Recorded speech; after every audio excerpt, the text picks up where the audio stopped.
a showcase of future greats on NJPW Strong. I'm Chris Charlton and this is Finish Strong for the week of April 30th, 2021. This week on NJPW Strong, the LA Dojo took center stage in the LA Dojo Showcase. Starting with the LA Dojo's newest member, the DKC, taking on a graduate of the original LA Dojo in TJP. TJP negotiated a bow and arrow early, and then grapples and strikes kept DKC grounded.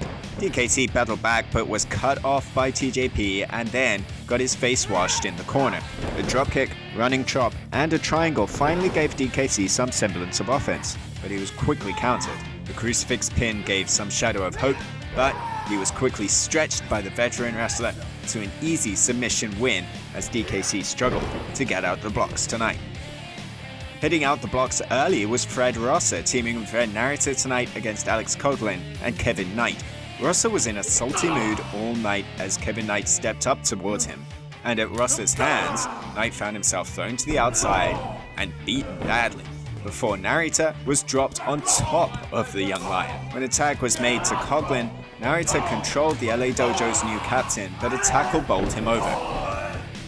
Narrator battled back with harsh boots, and when Rosser was in again, he was just brutal in control on Kevin Knight.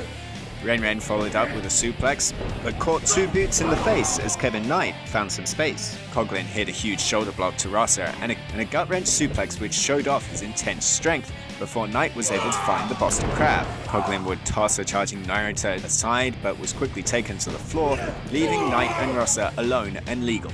Kevin Knight hit a crossbody but was rolled through into a gut check for the victory.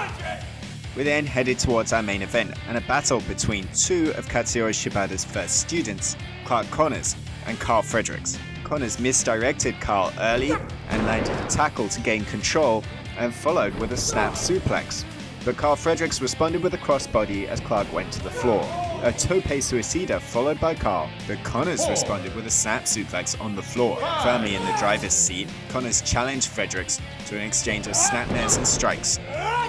Fredericks appeared to hit harder than Connors, but Clark Connors' pounce hit plenty hard enough. The suplex from Fredericks though led to a spinebuster and then an STF, but moments later it was Connors locking in the Boston Crab, Carl making the ropes in a match that was growing impossible to predict. Connors went for the kill off the top rope, but Fredericks cut him off and landed a superplex. And as both men traded in the stand-up, strikes grew more painful, more desperate, and more intense. Fredericks seemed to have the upper hand in the stand-up, but was caught with a power slam, a German suplex, and a spear. Yet it was the frantic Fredericks that just got enough of an opening. As Clark went for the kill, he was countered into a backcracker and then the MD for the Carl Fredericks narrow victory. Yet Clark Connors was buoyed by his performance and had this to say backstage. It's time for a change for real this time. When I was watching that tape, one thing came to mind too. Kevin Kelly has been starting to say something that's really stuck with me. He's been calling me something a little different, because I don't feel like a young lion anymore. Now he's saying I'm a different kind of animal. He's saying I'm a wild rhino, and I like the sound of that. So now everyone's on notice. From here on out, the young lion, Clark Connors, is dead. Because I'm a motherfucking wild rhino. I'm here to stay. Plenty more action still to come on NJPW Strong, as next week we get on the Collision and a huge main event. The wrestling world is abuzz with the return of Yuji Nagata to the United States, as he will challenge Jon Moxley for the IWGP United States Heavyweight Championship on AEW Dynamite.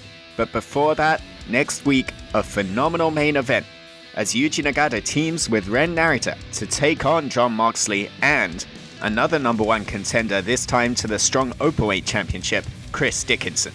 This is a main event you cannot afford to miss, Friday, May 7th at 10/9 Central. And the action is hotter than ever over in Japan. This week it is Wrestling Dontaku in Fukuoka's International Center, May 3rd and 4th on the King of Sports Streaming Services, njpwworld.com. First, on May 3rd, Zack Sabre Jr. goes to battle with Tangaloa while Tama Tonga and Taichi engaged in only the second ladder match in NJPW history before Hiroshi Tanahashi faces the challenge of Jay White for the Never Openweight Championship. Then, May the 4th, 2 huge championship matches as the IWGP Junior Heavyweight and IWGP World Heavyweight Championships are on the line. El Desperado defending against Yo, while World Heavyweight Champion Will Ospreay faces the challenge of the Dragon, Shingo Takagi. With Wrestle Grand Slam in Yokohama Stadium and the Tokyo Dome still to come in the month of May, it's a huge month. On the King of Sports streaming services, stay tuned to njpwworld.com for more information.